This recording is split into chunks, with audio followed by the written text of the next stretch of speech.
可以看一下这棵金属的树啊，特别出戏，像一个儿童的卡通玩具一样。城市度假酒店啊，这个景观做的有点太糙了，把这个土都没有覆盖住。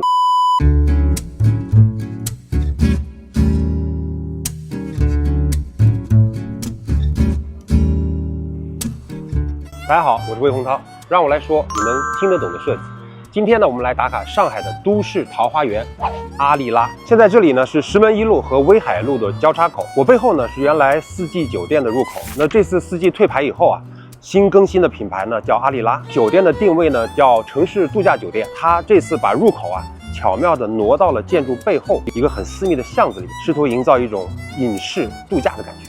今天呢，我背的是我们 Hatch 的帆布包 4.0 版本，之前的版本呢都一抢而空了。今天呢，我把它背出来啊，感受一下怎么样？原来酒店的外立面呢也进行了改造，现在是一个大的一个商业 shopping mall。可以看到外立面的语汇呢，有一点点像那个外滩的 BFC 啊，用了很多金属的铝板的包饰啊，但是我感觉整体的比例啊，包括颜色的选择上还稍微糙了一些。人行过来以后，我感觉人车也不分流啊，不是很合理的动线。然后到这边以后，到底要是往哪个方向走？是往这边走还是往这边走？所以我感觉对步行的人不是特别的友好。走，进去看看。这个顶我不知道为什么它用了这种藤编的肌理啊，我觉得跟上海并不是特别的搭。这块是一条很长的隧道，然后感觉风很大，到冬天啊天冷的时候，有可能体验感不是很舒服。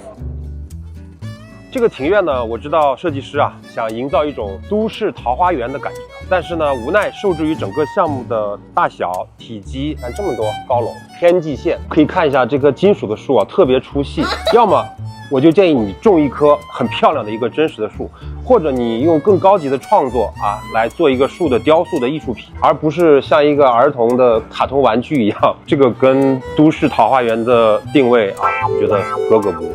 我们看一下那个 lobby 啊，它的等待区呢是往下沉了一下啊，所以人坐在那边的时候，它的视线呢跟水面是平的。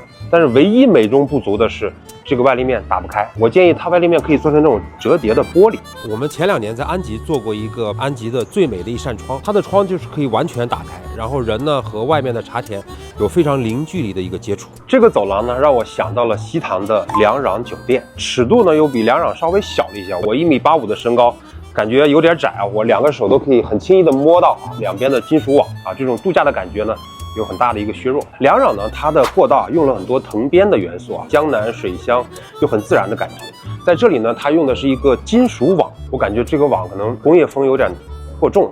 这里边呢有几个包厢啊，都是用通透的落地的大玻璃，你坐在里边吃饭的话，感觉跟户外的水景融为一体。这个乌森系统还是有加分的啊，它还是营造了一种仙气飘飘的感受。这个卡座挺好的，是一个户外的有松弛感的一个环境。那大家坐在这边喝杯酒，到冬天这边应该有一个火炉，感觉就舒服多了。我觉得作为这种级别的城市度假酒店，这个景观做的有点太糙了，像这个草把这个土都没有覆盖住，觉得可能需要提升一下。现在进入到图书馆，整个的光线呢也是相对比较幽暗的。这里边呢有非常多的细节啊，到处都是细节。你看，这有2个扶手。